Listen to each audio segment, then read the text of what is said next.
Assalamu alaikum wa rahmatullahi wa barakatuh. Hi dear students, how are you? I hope you will be fine. This is Naqib Ahmad and you are watching Naqib Classroom.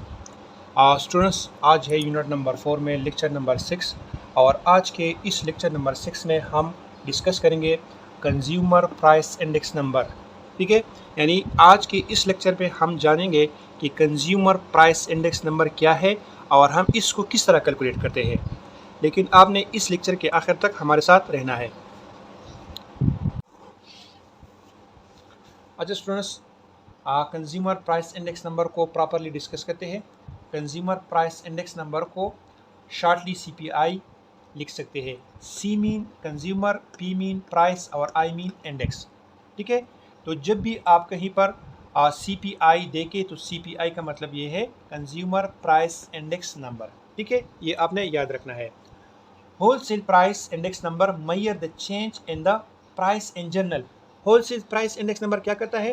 ये general चीज़ों के prices में change को major करता है। तो इसका मतलब ये है कि अभी तक हमने जितना भी इंडेक्स नंबर पढ़ा है उन इंडेक्स नंबर में हम क्या करते थे? हम होलसेल प्राइस इंडेक्स नंबर में परसेंट इंक्रीज और डिक्रीज को मेजर करते थे।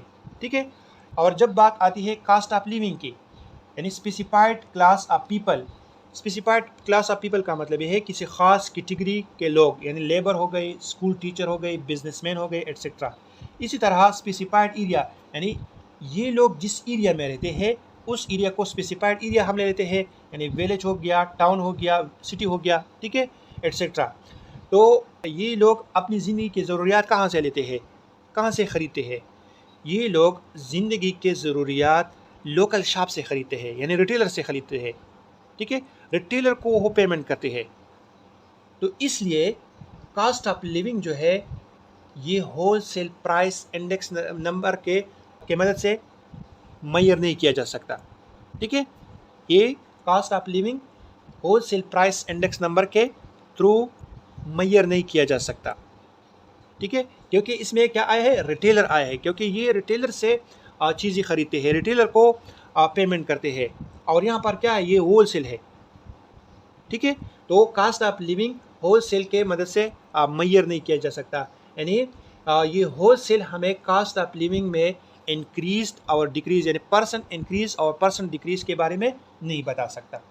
ठीक है, समझ में आ गई?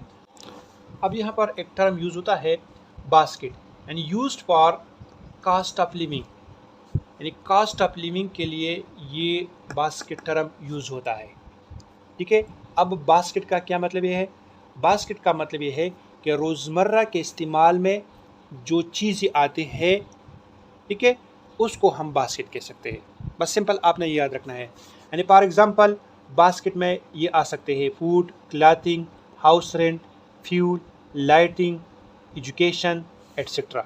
ठीक है, तो ये सारी चीज़ें ज़िंदगी की ज़रूरियात है, रोज़मर्रा के इस्तेमाल में ये आ सकते हैं।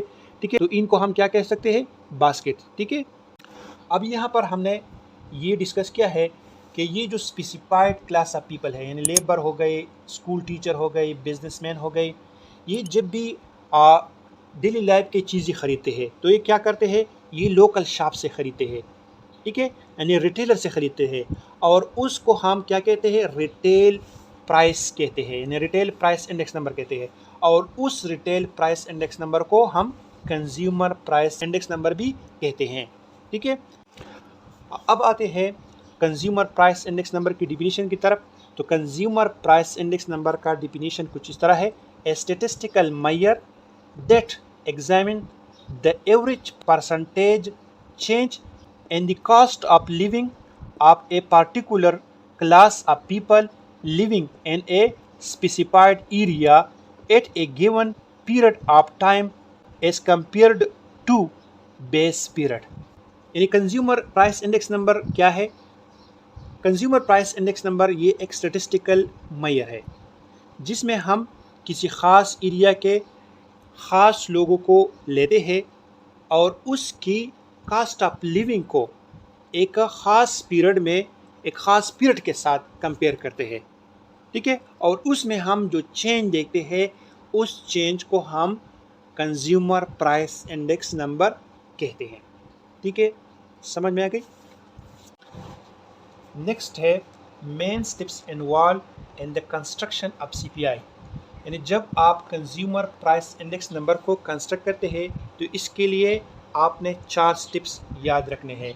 नंबर फर्स्ट स्टेप है selection of the group of people and their residential locality, यानी इसमें नंबर फर्स्ट आपने क्या करना है, नंबर फर्स्ट आपने ये करना है कि आपने ग्रुप ऑफ पीपल लेना है, यानी कौन सी कैटेगरी के पीपल आपने सेलेक्ट करने हैं, कौन सी कैटेगरी के लोग आपने सेलेक्ट करने हैं, ये क्लियर होना चाहिए, ठीक है। और ये लोग किस एरिया से आपने लेना है तो उसका एरिया भी क्लियर होना चाहिए। तो ये 2 चीज़ें फर्स्ट नंबर स्टेप में क्लियर होनी चाहिए कि एक किस कैटेगरी के लोग आपने सेलेक्ट करने हैं और कहाँ से आपने ये सेलेक्ट करने हैं, ताकि उसका एरिया भी क्लियर हो, ठीक है। नेक्स्ट स्टेप है inquiry of household and education of weight, यानी जब आप फर्स्ट नंबर स्टेप में एक ख़ास क्लास ऑफ पीपल ले लें, ठीक है, तो फिर उन लोगों का फैमिली टू फैमिली बजट आपने तय करना है। हर एक फैमिली में कितने मेंबर्स है और उन फैमिली में कितने कमाने वाले हैं और फैमिली का टोटल इनकम कितना है, quality and quantity of goods and service consumed, the amount of money spend on various communities, और आखिर में आपने ये करना है assign weights to various item, यानी मुख्तलिफ चीज़ें होती हैं, उन चीज़ों को आपने फैमिली के हिसाब से आपने वेट्स देना है, ठीक है। और नंबर थर्ड स्टेप है कलेक्शन ऑफ प्राइस डेटा, यानी जो कमोडिटीज़ है उन कमोडिटीज़ का हमने प्राइस फाइंड करना है। तो ये प्राइस हम कहाँ से फाइंड करेंगे, वहाँ से फाइंड करेंगे, यानी जिस एरिया में ये फैमिली रहती है, ठीक है, तो उसके लोकल शॉप से उन कमोडिटीज़ का प्राइस फाइंड करेंगे। तो उन कमोडिटीज़ का करंट और बेस प्राइस दोनों हम फाइंड करेंगे, ठीक है। और नंबर फोर्थ स्टेप है कंप्यूटेशन, यानी हम कंज्यूमर प्राइस इंडेक्स नंबर को इन 2 तरीक़ों से फाइंड कर सकते हैं। एक है द एग्रीगेटिव एक्सपेंडिचर मेथड, इसके लिए ये फार्मूला है जो हम ऑलरेडी इसको यूज़ कर चुके हैं और इस पर हम एग्जांपल भी कर चुके हैं। और नेक्स्ट है द हाउस होल्ड बजट और फैमिली बजट मेथड, ठीक है, इसके लिए ये फार्मूला है, ये फार्मूला भी हम यूज़ कर चुके हैं। तो इन दोनों फार्मूलाज को आप यूज़ करके consumer price index number find कर सकते हैं, ठीक है। तो ये था आज का लेक्चर। उम्मीद है कंज्यूमर प्राइस इंडेक्स नंबर आपके समझ में आया होगा। इंशाल्लाह नेक्स्ट लेक्चर में फिर मुलाकात होगी, तब तक के लिए अल्लाह हाफिज़।